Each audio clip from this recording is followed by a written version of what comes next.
कि देश को अंधकार से प्रकाश की तरफ ले जाने वाले देश के जनता जनार्दन, किसान भाई बहन, नौजवान, माता पिता, आप सभी जनों को हार्दिक अभिनंदन करते हुए घुरा यादव उर्फ किसान हलचल यादव की तरफ से कोटि कोटि बार नमस्कार। आज देश की आबादी का 80% घर नशा से ग्रसित हो गया है। इसका उपचार तो करना है। अगर देश की जनता चाहती है कि हम चैन से सोएं, तो इंडिया गठबंधन की सरकार को बनाना बहुत जरूरी है, क्योंकि जून में इस पर ऐसा एक्शन लिया जाएगा कि इसको 7 समुद्र पार भेज दिया जाएगा। नशा का कारोबार करने वाला, कुछ गलत तरीके से नशा का कारोबार करते हैं, जिसके चलते कितनी माँ का कोख उजड़ जाता है, कितनी बहन का सिंदूर धुला जाता है। बिहार के मुख्यमंत्री सुशासन बाबू उर्फ नीतीश बाबू, उन्होंने माता पिता बहन बेटी बहू की खुशहाली के लिए बीड़ा उठाए थे, लेकिन पूरा सक्सेसफुल नहीं हुआ। जब बिहार में 80 आदमी मरे तो मुआवजा के लिए भाजपा वाला पहुंचे, सीधे जवाब, वो नक्शा बनाए थे, नक्शा पलट दिए। उसमें लिखा था जो पिएगा वो मरेगा। 100% बात सही है, जो पिएगा वो तो मरेगा। अब विकास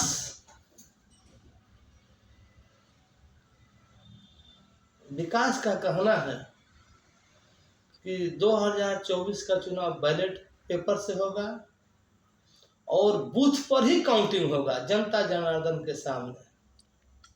क्योंकि बैलेट बॉक्स को स्ट्रांग रूम में भी संदेहा अलंकार है, स्ट्रांग रूम में भी संदेहा अलंकार है। इसीलिए बूथ पर काउंटिंग करने के लिए विकास हमें बोला है और देश को संदेश देने के लिए बोला है।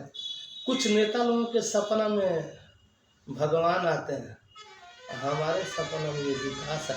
3 दिन से परेशान कर दिया, तो मजबूर होकर के हमको उसकी कही हुई बात को हम आप लोगों के सामने रख रहे हैं।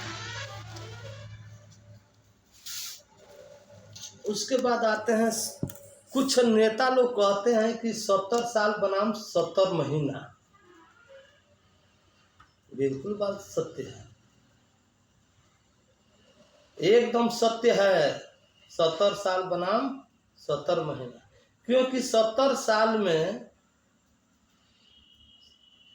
70 साल नहीं 67 साल में 14 प्रधानमंत्रियों ने मिल करके 59 लाख करोड़ कर्ज लिया, और हमारे अभी के वर्तमान प्रधानमंत्री जी 17 महीना में 80 लाख करोड़ कर्ज ले लिए हैं।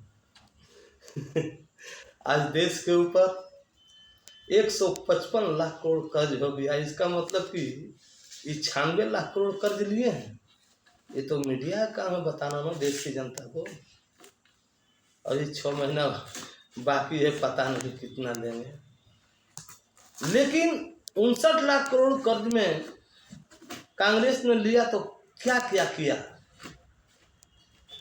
देश जब आज़ाद हुआ तो आज़ादी के बाद देश को चाहिए रोटी, कपड़ा और मकान। आज हमारे देश में 80 करोड़ लोगों को जो फ्री का राशन मिल रहा है, वो भाखड़ा नंगलबाग यानी मौत का कुआं, और भाखड़ा नंगलबाग एशिया महाद्वीप का दूसरे नंबर का मौत का कुआं है। और भारत का सबसे बड़ा बांध रिहंद बांध है। रिहंद बांध 3 राज्यों को पानी देता है, मध्य प्रदेश, छत्तीसगढ़ और उत्तर प्रदेश, और बिजली भी देता है, बिजली बनाता है, यूपी सप्लाई करता है। भाखड़ा नंगल बांध और रिहंद बांध की देन है कि 80 करोड़ लोगों को फ्री का राशन मिल रहा है। फ्री का राशन मिल रहा है तो इतना खुश है, मत पूछिए कितना खुश है, मत पूछिए। भाखड़ा नंगल बांध से हिमाचल प्रदेश और नांगल से पंजाब बिजली तैयार करता है। भाखड़ा नंगल बांध से जो नहर का निर्माण किया गया, जो पंजाब होते हुए हरियाणा होते हुए जाकर राजस्थान में इंदिरा गांधी नहर परियोजना में मिला दिया गया,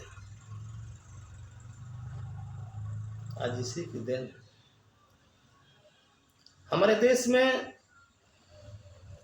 135 पावर प्लांट हैं, जिसमें 100 से ऊपर सरकारी पावर प्लांट हैं, बाकी सब 10, 20, 25 जो भी हो प्राइवेट पावर प्लांट।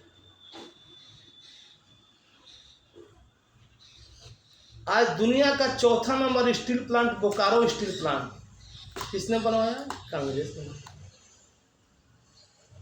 हमारे देश में एक फैक्ट्री है मदर इंडस्ट्री उसको बोलते हैं, उसका 2 नाम है, मदर इंडस्ट्री और हैवी इंजीनियरिंग कारपोरेशन लिमिटेड। इस फैक्ट्री को बहुत से नेता लोग नहीं जानते होंगे, बहुत से मंत्री भी नहीं जानते होंगे कि फैक्ट्री है कहाँ। मदर इंडस्ट्री का मतलब कि सभी फैक्ट्रियों की माता, इसमें क्या क्या चीज नहीं बनता है। इसका एक झलक दिखला देते हैं। हजारों आइटम इसमें बनता है। मिसाइल का लॉन्चिंग पैड, हवाई जहाज का पार्ट पुर्जा, रेलवे का पार्ट पुर्जा, टैंक, वही टैंक जो वीर अब्दुल हमीद ध्वस्त किए थे 1965 में, लाल बहादुर शास्त्री जी को चैलेंज किए थे उस समय के प्रधानमंत्री को कि ऐसे ऐसे टैंक तो हजारों टैंक तोड़ कर दिखाएंगे। तो भारत माता का सपूत वीर अब्दुल हमीद 6 टैंक ध्वस्त करके शहीद हो गए। आज हमारे चारों धर्मों के सेना के जवान वीर अब्दुल हमीद की राह पर चलने के लिए अग्रसर हैं। भारत माता की रक्षा करने के लिए चारों धर्म के लोग, हिंदू, मुस्लिम, सिख, ईसाई, वीर अब्दुल हमीद की राह पर चलने के लिए अग्रसर हैं।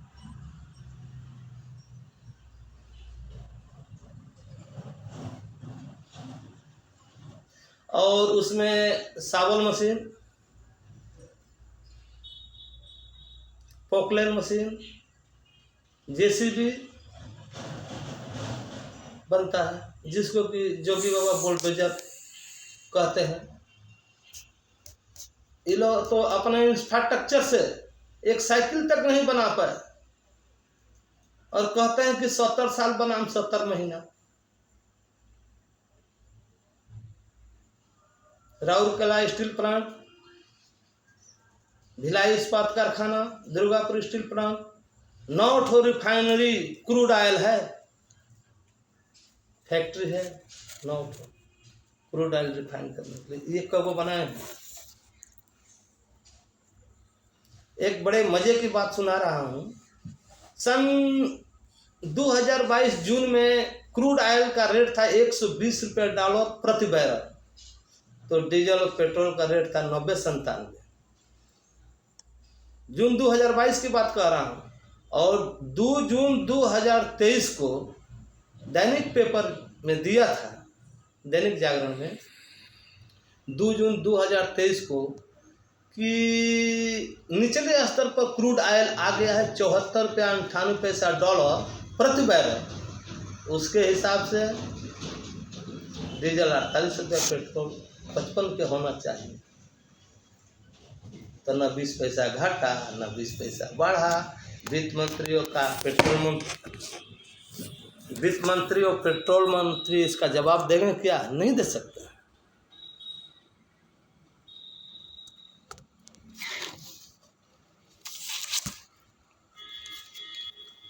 मैं मोदी जी का दीवाना था। 2014 और 2019 में उनको उनके नाम पर बटन दबाए थे। लेकिन यूएनजीए में जब चौथा बार भाषण देने गए थे तो हम टीवी खोलकर बैठ गए कि हमारे प्रधानमंत्री जी आज भाषण देंगे। तो मैंने 3 वीडियो बनाकर छोड़ दिया हूँ, फेसबुक में, यूट्यूब में देख लीजिएगा, बड़े मज़ेदार की बात है।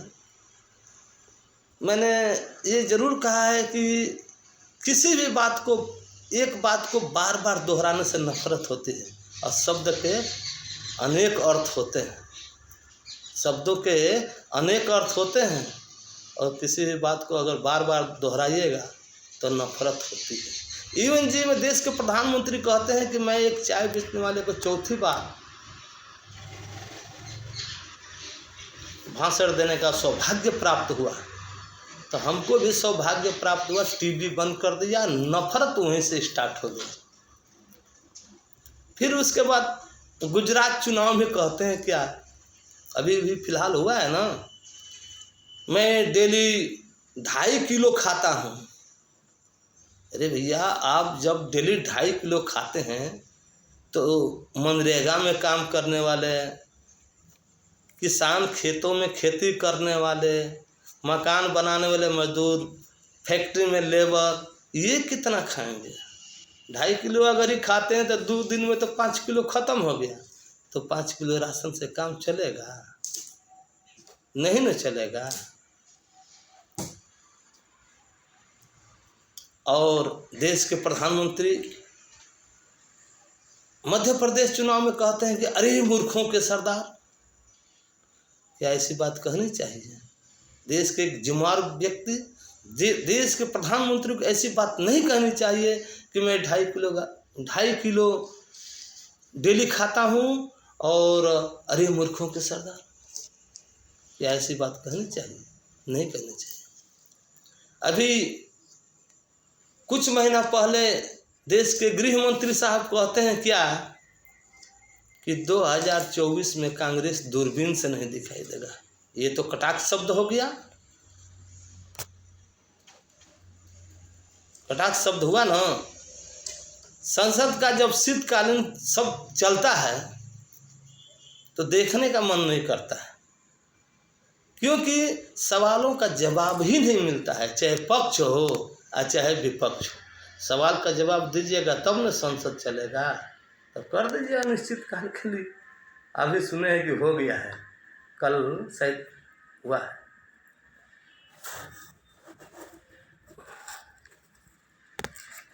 इमरजेंसी के बारे में विकास हमको बताया। ये इमरजेंसी इंदिरा गांधी जी नहीं लगाई, इमरजेंसी लगवाया गया। तो भाई किसने लगाया? तो इमरजेंसी बिहार के नटवर लाल जी जो है, एक दिल्ली में ही जाकर के एक खत लिख करके और पोस्ट ऑफिस में छोड़ दिए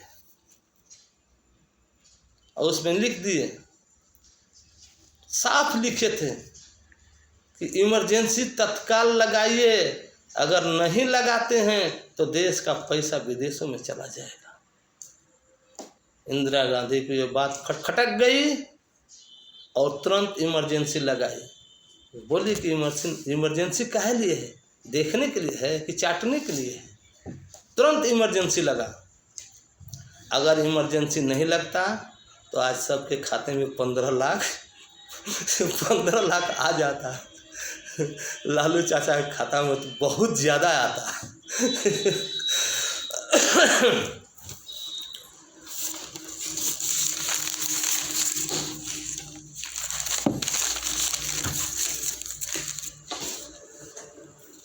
काबा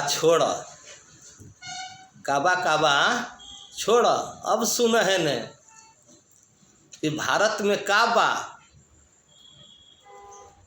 तो सन 1893 में 1893 बोल रहे हैं, याद रखिएगा। सन 1893 अमेरिका के शिकागो में विश्व सम्मेलन जब हुआ तो हमारे तरफ से बंगाल राज्य के कोलकाता के रहने वाले माननीय श्री स्वामी विवेकानंद जी गए हुए थे।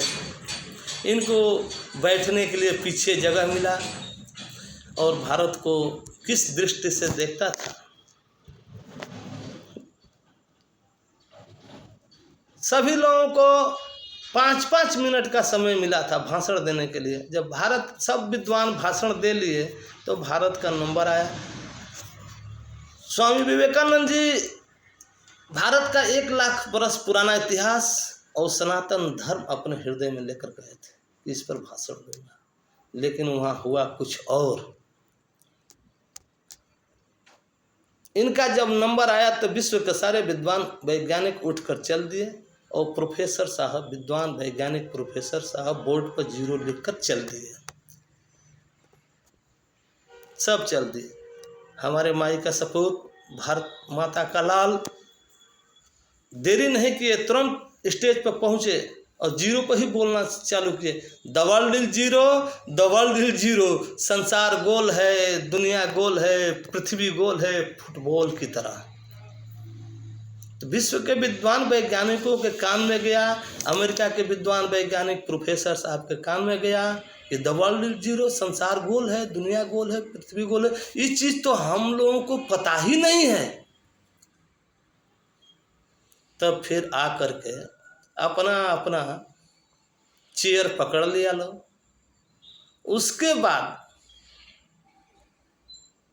सभी आदमी 5 मिनट का चेयर पकड़ लिया। तब तक 5 मिनट का जय श्री राम हो गया। जय श्री राम हो गया।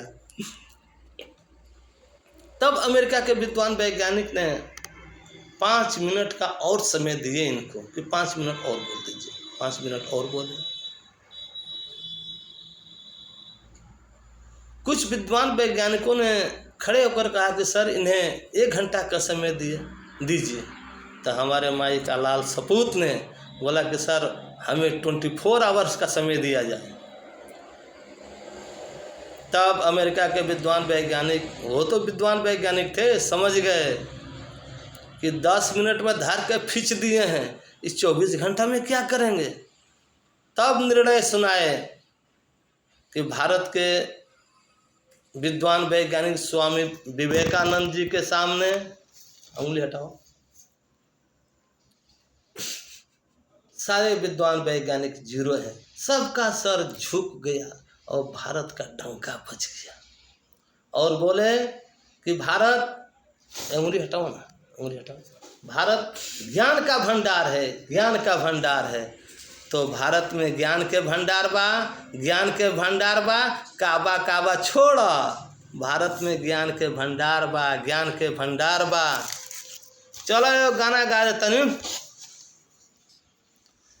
जाहि विधि रखे राम ताहि विधि रहियो, जाहि विधि रखे राम ताहि विधि रहियो। एगो शायरी बा लास्ट में, उम्र भर गाली खाता रहा, भूल करता रहा, धूल लगी गाल पर ऐना साफ करता रहा, ऐना साफ करता रहा। उम्र भर गाली खाता रहा, भूल करता रहा, धूल लगी गाल पर ऐना साफ करता रहा। ठीक बा ना किसान हलचल यादव।